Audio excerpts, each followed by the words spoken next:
성경을 알자. 성경을 알자. 제목이 성경을 아는데 이걸 이제 내 강의하는 스타일이 이게 왜 먹혀 들어가냐면요. 각을 잘 때, 전체 구도를 잘 잡는다. 구도를 딱 잡고 나중에 섬세한 걸 가르치니까 시간도 짧고 한 방에 뚫려져 버렸지. 네, 그렇게 되는데 보면은 이 성경을 알자. 그런데 성경이 이게 만만치 않단 말이에요. 하나님은 성경 모르는 사람하고는 하나님 상대하는 거예요. 그리고 성경 아는 사람은 반대로 하나님이 어느 시대든지 정상에다 갖다 놔. 모든 분야, 정치, 아브라함 링컨 마찬가지. 경제 또 무슨 모든 경제는 무슨 뭐 카네기라든지 아니면 뭐 전체 다 전체. 그다음에 뭐 사회도 마찬가지. 음악, 예술, 뭐 바하, 뭐 베토벤 뭐 할 것도 없어. 군사 무슨 딱 나서 내가 할 것 없이 성경을 정상으로 아는 사람은 하나님이 절대로 가만 안 둔다니까. 그 사람은 그냥 정상에다 딱 갖다 놓는다니까. 성경을 잘 아는 사람은. 이 역사적 이것이 사실 말이에요. 근데 이제 성경이 어떻게 되어 있느냐? 성경은 신약과 구약으로 되어 있지만 성경은 구약은 누가 기록했냐면 모세가 썼어요. 모세가 썼습니다. 모세 오경이 성경의 기초입니다. 기초고 이것도 내가 이 성경은 모세 오경만 성경이고 나머지는 해설집이다 해가지고 이것도 이단이라고 막 떠들어 난리인데 이건 내가 한 말이 아니고 히브리 랍비 학교에 가면은 성경은 모세 오경만 성경이라고 해요. 그 사람들이 하는 말이야. 그 나머지는 다 해설집이라는 거지. 나머지가. 근데 모세가 어떻게 모세 오경을 썼느냐? 모세가 모세 오경을 쓴 것은 자기 실력을 쓴 게 아니라 시내산에 올라가서 뭘 봤다는 말이야. 먼저. 남이 못 본 걸 봤어. 구름 가운데서 이렇게 보니까 지나가는데 텐트 같기도 하고 장막 같기도 하고 이 모세가 보니까 그래서 이게 뭐야 하고 이걸 성경의 출애굽기 26장에는 뭐냐 이걸 가르치면 하늘의 식양이거든요. 하늘의 식양. 하늘의 식양을 히브리 원어로 보면 제도, 법, 룰 이렇게 돼 있어요. 하늘의 구도를 보는 거예요. 하늘의 구도를. 이걸 보고 내려와서 모세가 다시 내려와서 한 것이 두 가지인데 하늘의 구도를 보고 이것을 식양이라고 하는데 두 가지인데 하나는 뭐냐? 모세 오경 5번을 기록을 했어. 또 하나는 뭐냐? 성막이라고 하는 집을 지었어. 요거는 하늘의 구도를 보고 내려와서 모세가 지은 것이란 말이야. 그래서 모세 오경, 구약은 그래서 모세 오경과 성막으로 되어 있단 말이야. 성막으로 되어 있는데 이것이 무슨 뜻인지 아는 사람이 없는 거야. 이걸 해석할 사람이 없는 거야. 모세가 쓴 성막과 이 모세 오경의 뜻을 모른단 말이야. 그러다가 신약에 와서 이걸 최초로 밝혀낸 사람이 누구냐? 구약의 선지자도 몰랐어. 눈치만 챘지. 본질 뜻은 몰랐어. 신약에 와서 역시 바울이라는 거였어. 바울. 자, 바울이가 모세가 쓴 모세 오경과 성막에 대한 내용을 밝혀냈어. 바울 스도가 13권에서 바울 쓰신 13권에서 최초로 밝혀낸 거예요. 그렇게 됐는데 또 바울이 어떻게 이걸 알았느냐? 바울도 자기 실력으로 한 것이 아니야. 셋째 하늘에 갔어. 셋째 하늘. 이 사람은 시내산에 갔고 이 사람은 셋째 하늘에 가서 고린도후서 12장이야. 셋째 하늘에 가서 이 세상에서 볼 수 없는 이루 말할 수 없는 형용을 보게 됐어요. 뭘 봤느냐? 똑같은 걸 본 거야. 모세가 본 거와 시내산에 올라가서 본 거와 바울이 셋째 하늘에 올라가서 똑같이 봤는데 이것을 하늘의 구도를 봤는데 이건 모세는 이 바울은 표현을 다르게 했어요. 이 바울은 이것을 뭘로 봤냐? 교회를 본 거예요. 교회. 그래서 내려와서 바울 서신 13권을 통하여 바울의 교회론을 만든 교회론. 그래서 건축을 하기 시작한 바울이. 바울 서신으로 건축을 하기 시작했단 말이에요. 그 건축을 하는 걸 보면 이 바울이 하늘에 올라가서 구도를 보고 나서 이것을 땅으로 끌어내서 다시 축성을 했는데 그 축성하는 과정을 보면 전부 모세 오경을 끌고 들어가서 해석을 해요. 자, 보세요. 여인의 후손. 예언의 후손. 바울이 나타나기 전에는 갈라디아 4장 4절에서 바울이 말하기 전에는 이 여인의 후손이 누군지 몰랐어요. 이게 예수 그리스도인지 몰랐다. 모르고 어떻게 추측했느냐? 이거는 뭐 하와의 자식인가? 뭐 이 정도 알았지. 그런데 때가 되네 하나님께서 여자에게서 사람을 나게 하시고 갈라디아 4장 4 이것 때문에 여인의 후손이 예수 그리스도라는 것을 바울에서 알았죠. 오실자의 표상. 오실자의 표상 뭐냐? 그 다음 뭐야? 마지막 아담. 이게 전부 모세오경 중에서도 창세기 1장에서 11장까지 안에 모든 바울 서신의 기독교의 기본 교리가 거기서 다 끌고 들어옵니다. 이래서 신약을 완성을 한 거예요. 그러니까는 구약은 모세오경이 중심이고 신약은 모세오경을 해석한 바울 서신 이거에 의하여 결국 같은 거죠. 그래서 교회론을 지었고 이것이 나중에 이제 칼빈주의가 됐는데 이게 바울 지난 뒤에는 칼빈주의로 바뀌었단 말이에요. 그 칼빈주의에 의해서 전 세계가 지배당한 거예요, 사실. 유럽 불합화는 칼빈주의가 끌어온 것이 전부 다 주권사상, 하나님 주권사상 됐고, 그 결국은 모세오경이 들어서 성막과 모세오경을 쓴 것이나 바울이 하늘에서 본 셋째 하늘의 비밀, 바로 하늘에서 부도 시양 이걸 끌어내린 것이 바울이 결국 바울 서신을 썼고 그 다음에 교회를 지었단 말이야. 이 두 가지를 했는데 이것은 같은 거죠. 모세와 바울은 뜻은 같은 건데 이것의 전체 주제는 하나다 이거지. 모세가 하늘에서 봤던 시양 바로 그거 천막처럼 생긴 거 나중에 끌어내서 성막을 지은 거 그거나 그 다음에 바울이 하늘에 올라가서 본 시양이나 주제는 동일한데 이게 뭐냐? 그리스도예요. 그리스도.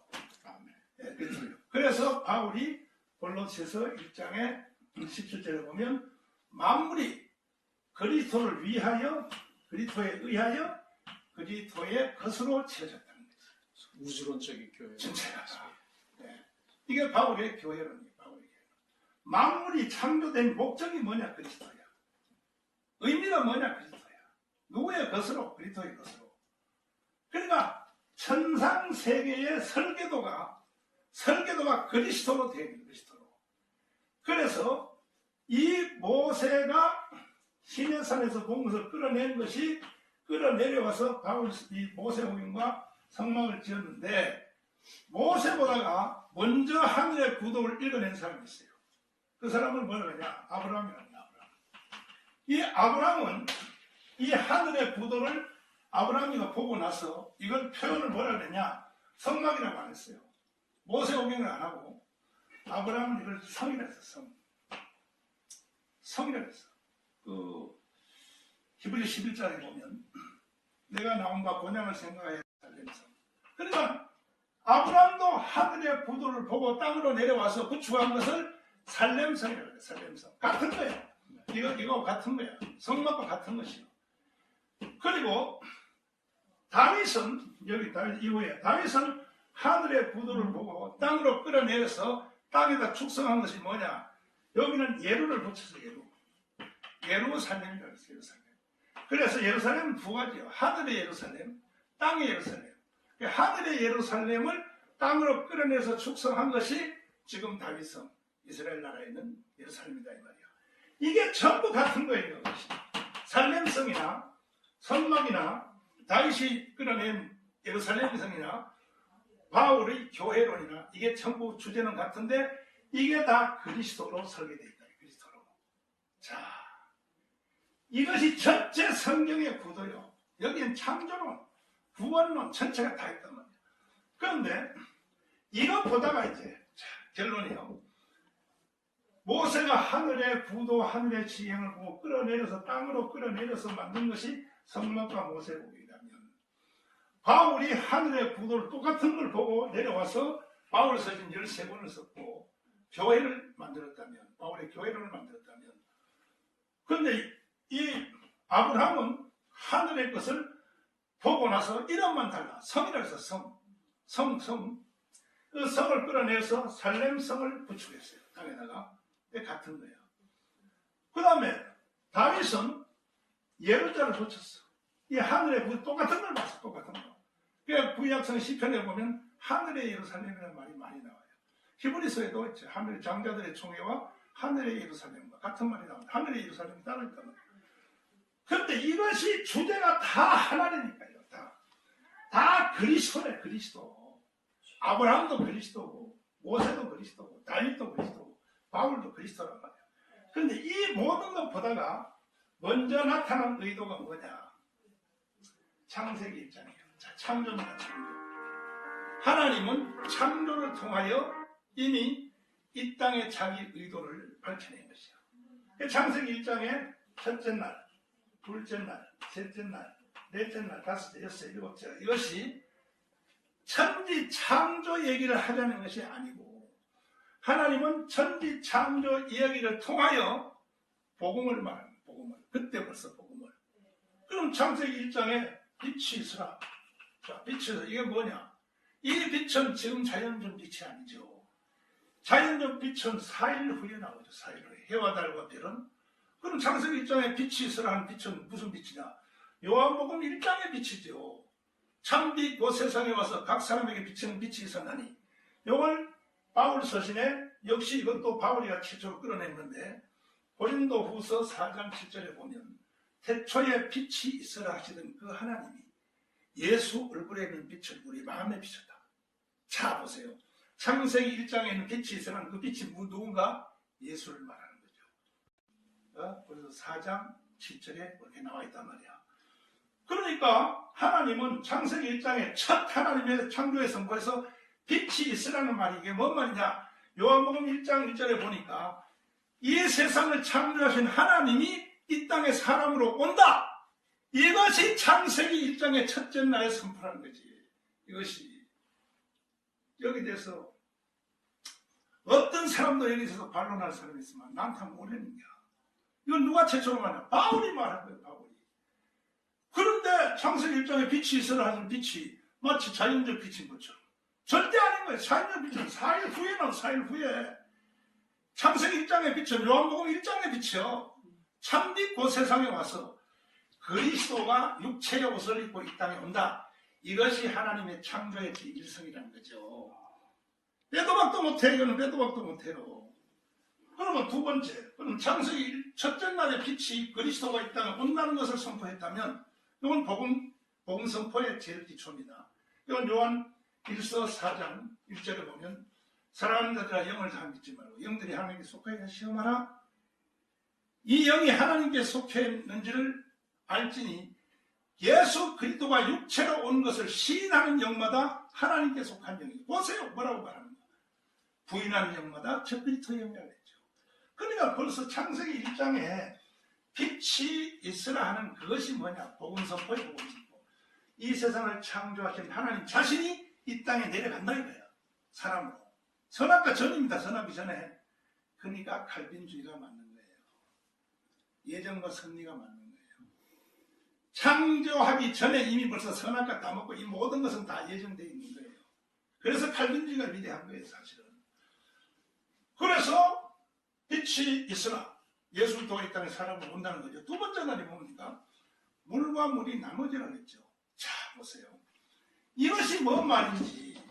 물과 물이 아래 위의 물과 땅 위의 물과 아래 물이 두 개 나눠졌다는 건데 이게 나눠지다. 이 나누다는 말을 3대 언어로 첫째 히브리어, 둘째 아람어, 세 번째 헬라어, 네 번째 라틴어 이걸 줄을 딱 세워봤어요. 이걸 다. 이 나누다는 말이 이게 원형이 어디다 쓰임을 받았는가 다 조사를 해보니까 정체가 드러났어요. 이 나누다는 이 말은 나중에 어디에 꽂히냐면은 예수 그리스도가 아까 말씀하셨듯이 십자가에 못 박힐 때 성전 휘장이 찢어지면 이제 나눠지다. 여기에 원어가 꽂고 있어요. 다시 말해서 뭐냐? 그리스도가 십자가에 죽는다는 거야. 자, 그리스도가 십자가에 죽는다는 거야. 잘 보세요. 그 창세기의 1장의 세 번째 단계가 묻이 드러나 있죠. 드러나. 땅의 물 속에 가라앉아있는 땅덩이가 드러나라. 이게 무슨 뜻인가? 그럼 창세기 첫째 날이 복음이라면 빛이 있으라 예수가 이 땅에 온다. 두 번째 날 십자가에 죽는다. 그러면 세 번째 날은 복음적 의미를 하나님이 선포한 것이 아니겠냐? 그럴 리가 없죠. 창세기 1장을 통하여 하나님은 복음을 이미 선포 다 한 거야. 하나님이 할 말을 다 한 거야 벌써. 그러면 묻히 드러나는 말이 뭐야? 드러나는 말을 히브리어, 아람어, 헬라어, 라틴어로 줄을 딱 세워놓으니까 첫 번째 꽂히는 단어가 어디를 지향하고 있냐면 드러난다는 말이 구약시대에 제사장들이 무교절이 되면 보자기에다 떡을 싸서 땅속에 묻어도 수분이 많이 돼 딱딱한 그 떡이 뻣뻣하단 말이에요. 그래서 무교절을 지키려고 땅속에 살 묻어놨다가 3일이 지나면 무교절이 되면은 끝나면 붓으로 쓸어. 붓으로 쓰면은 이건 요소보트 책에도 그렇게 돼 있어요. 쓸면 그 하얀 보자기가 처음 딱 드러날 때 이때 가장이 이렇게 말해요. 드러났다! 이렇게 말하는 거야. 자, 이렇게 창세기 1장이 구성되어 있단 말이야. 이렇게 이 부활을 말하는 부활. 그 다음에 네 번째 해와 달밖에 없죠. 자, 해, 달, 별. 이건 상식적이죠. 이건 어디서 해석이 나와 있나요? 해, 요셉의 꿈에 의하면 해는 아버지를 말하죠. 달, 엄마를 말하죠. 별들은 형제들을 말하죠. 요셉의 꿈에 의하면. 이건 그리스도의 직임을 말합니다. 주님이 이 땅에 사람으로 오셔서 십자가에 못 박혀 죽으시고 3일 만에 부활하신 뒤에 바로 4일째 해와 달과 별 모양 하늘 보좌 우편에 앉아서 그리스도의 직임을 받는다는 뜻이죠. 이렇게 해서 결국은 안식일까지, 안식일이 천년왕국이란 말이에요. 천년왕국, 안식일이. 이렇게 창세기 1장이 복음으로 구성되어 있기 때문에 창세기 1장의 천지창조의 과정은 이것은 천지창조를 말하면 이건 유치부밖에 안 되는 거야. 유치원 실력밖에 안 되는 거야. 창세기 1장을 통하여 하나님이 뭔 말을 하려고 하느냐? 만물이 그리스도를 위하여, 그리스도에 의하여, 그리스도에 의해 것으로 창조되었다면 이 천지창조의 창세기 1장은 그리스도를 선포하기 위한 하나님의 복음 선포로서 창세기 1장이 기록되어 있다는 거죠. 아멘. 이거는요, 얄짤 없습니다. 이건 바울이 이렇게 다 말하는 거예요. 바울 사도가.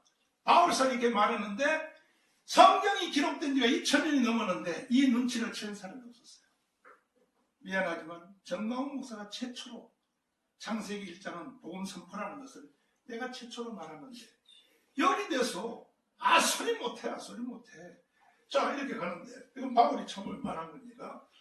그래서 창세기 1장은 복음 선포고 이렇게 성경이 구성되어 있기 때문에 창세기 1장은요 모든 성경의 목차예요. 성경이 기록된 것이 이것을 말한다고 하는 하나님의 목차라고 해요. 모든 책을 보면 앞에 목차가 있죠. 몇 페이지부터 몇 페이지까지 몇 페이지부터 성경도 동일한 거예요. 성경도 뒤에부터 나오는 창세기, 출애굽기, 레위, 민수기, 신명기, 여호수아 이 모든 것은 복음을 위하여 기록됐다는 거죠. 보세요. 자, 이것도 보세요. 여기 짝이 다 있단 말이야. 짝이. 첫째 날 빛이 있으라. 이걸 설명하기 위해서 나타난 것이 요한복음이야. 요한복음 1장 보면 딱 이게 뭔가 되라. 그 다음에 물과 물이 나눠지라. 분리죠, 분리. 이것이 엑소더스야. 이게 출애굽기가 애굽에서 이스라엘에서 분리된 책이 아니고 이게 분리에 대한 원리를 전체 기록한 것이 출애굽기 40장이란 말이에요. 40장. 이렇게 돼 있단 말이에요. 생명하고 전상하라. 이게 다 민수기, 신명기 이렇게 다 이게 해설집이라 해설집.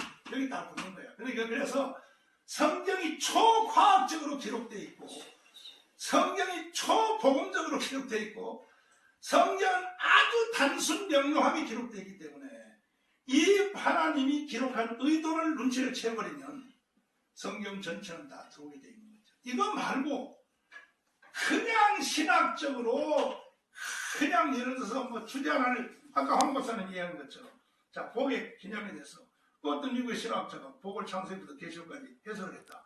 그 대단하다고. 대단한 거 맞죠? 그러나 그걸 따로 복을 말하면요 하나님이 전체 리더에서 빗나가는 거예요. 보세요. 그럼 복이라는 말이 최초로 구성된 데는 어디가 구성되어 있습니까? 하나님이 천지를 창조해놓고 피조물에 대하여 복을 명령했단 말이야. 맞죠? 그러니까 생육하고 번성하여 땅에 충만하라. 복을 주어 가라사대. 그렇게 됐죠. 그러면 왜 하나님이 자기가 만든 그 피조물을 확대하는 데 복을 주셨느냐? 이 땅에 만들어지는 이게 마지막 결론인데 자 아담을 하나님이 창조하시고 생육하고 번성하여 아담을 확대합니다. 아담은 숫자를 늘려납니다. 점점. 왜 숫자를 늘어나느냐? 하늘의 새 예루살렘을 짓겠다는 겁니다. 자, 보세요. 이 세상이 창조되어 12지파가 먼저 나타나죠. 12지파가 나타난 뒤에 하늘의 설계도가 그려졌느냐? 아니죠. 천지 창조되기 전에 하나님의 설계도, 구도 안에 이미 12지파는 계획되어 있었어요. 그 하늘의 설계도대로 이 땅이 진행되는 거야. 그래서 12지파는 하늘에서 설계된 대로 이 땅에서 이루어지는 것에 불과하고, 예수님이 이 땅에 오셔서 12제자를 모을 때 갈릴바다에서 너 일로 와 했어. 베드로, 요한, 야고보, 바돌로메, 도마 이따 와요. 내가 12지파를 이게 아니고, 주님은 하늘의 설계도를 그려놓고 내려오신 분이니까 하늘의 설계도에 구약의 12지파로 되어 있어요. 이 구도 자체가 하늘의 설계도에 12제자로 되어 있어. 이것이 최후에 나타난 것이 새 예루살렘이에요. 요한계시록 21장에 보면 12지파와 12제자로 구성된 새 예루살렘이, 그가 모세가 본 새 예루살렘, 다윗이 본 새 예루살렘, 아브라함이 본 새 예루살렘이나 바울이 본 새 예루살렘은 동일하다 이 말이야. 동일하다. 이래서 성경은 하나의 맥으로 전체가 다 끼어졌는데, 그럼 왜 생육하고 번성하기 복이 있느냐?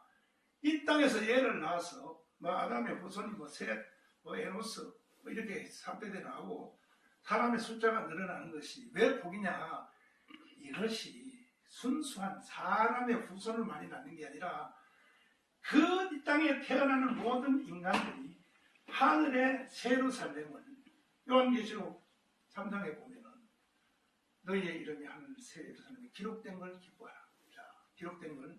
그러니까 하나님은 하늘에 기록된 이름을 지금 이 땅에 사람들을 생육버섯시켜서 채워나가고, 바울서도 그랬어요. 충분한 숫자가 들어오기까지. 그러니까 하나님은 구약시대의 명령을 구원하여 하늘의 새 예루살렘을 만들 것이며, 신약시대의 명령을 구원하여 하늘의 새 예루살렘을 만들 것이다가 창조 전에 이미 하나님의 계획대로 다 돼 있다는 거지. 이게 칼빈주의라는 칼빈주의. 그러니까 이 땅에서 여자와 남자가 결혼해서 애 하나 낳는 것은 당연히 가정을 이룬다는 개념이 아니라 하늘의 새 예루살렘의 숫자를 채워나가기 때문에 거기는 복이 임하기 때문에. 아멘. 아멘.